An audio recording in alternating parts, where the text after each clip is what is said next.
Bahrain रे ओडिशा समाज तरफ गणेश पूजा बहुत धूमधाम रे पालित। चलित वर्ष ओडिया समाज तरफ विघ्नराज गणेश पूजा अर्चना ओडिया नीतिकांति अनुजाई खूब धूमधाम रे पालन करा जायछि। बहु संख्यक सभ्य और अतिथि समागम रे अग्रगज पूजास्थली उत्सव मुखर होई उठिथिला। घंटा घंटा शंखध्वनि परिसर प्रकम्पित हो उठिथिला। बाहरिन ओडिया समाजर पुरुष महिला तथा शिशु कलाकार मानक द्वारा श्री गणेशंकर भजन स्मृति और नाट्य परिवेषण करा जायथिला। एही अवसर में समाज द्वारा प्रसाद प्रस्तुति और बंटनर आयोजन करा जायथिला। बाहरिन ओडिया समाजर साधारण संपादक श्रीजुक्त शांतनु सेनापति, जनसंपर्क संपादक श्रीजुक्त अमरनाथ सुबुद्धि बाहरिन दीर्घ 18 वर्ष धरी गणेश पूजा पालन करने प्रभु श्री गणेशंक लीला और करुणा बोली कहिथिले। समाजर कोषाध्यक्ष श्रीजुक्त प्रियदत्त रॉय, सांस्कृतिक संपादिका अंकिता नायक, क्रीड़ा संपादक श्रीजुक्त अमरेश पंडा समस्त भक्त मानक धन्यवाद जणाइबा सह सांस्कृतिक कार्यक्रम को बहुत सुचारू रूपे तुलाई। समाजर वरिष्ठ सदस्य श्रीजुक्त किशोर दास, युग्म संपादक श्रीजुक्त शारदा पट्टनायक विदेश में गणेश पूजा पालन करने प्रत्येक प्रवासी ओडिशा सौभाग्य और गर्वर विषय।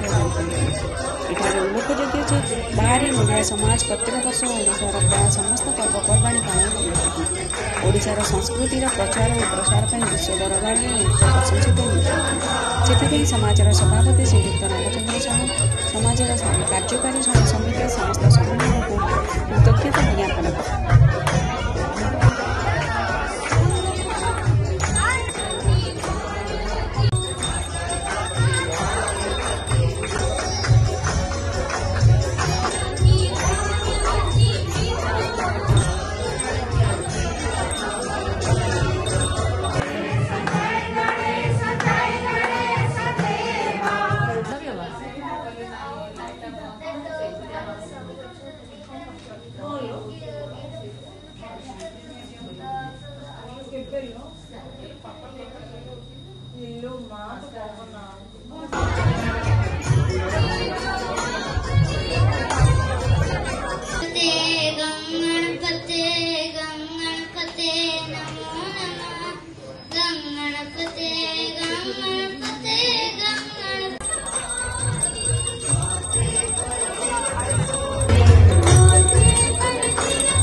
प्रसाद भल हो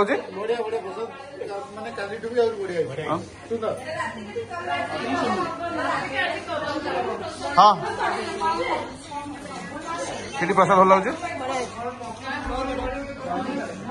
सजल सब प्रसाद भल हो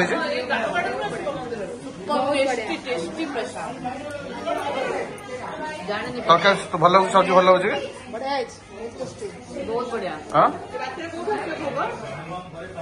मंदिर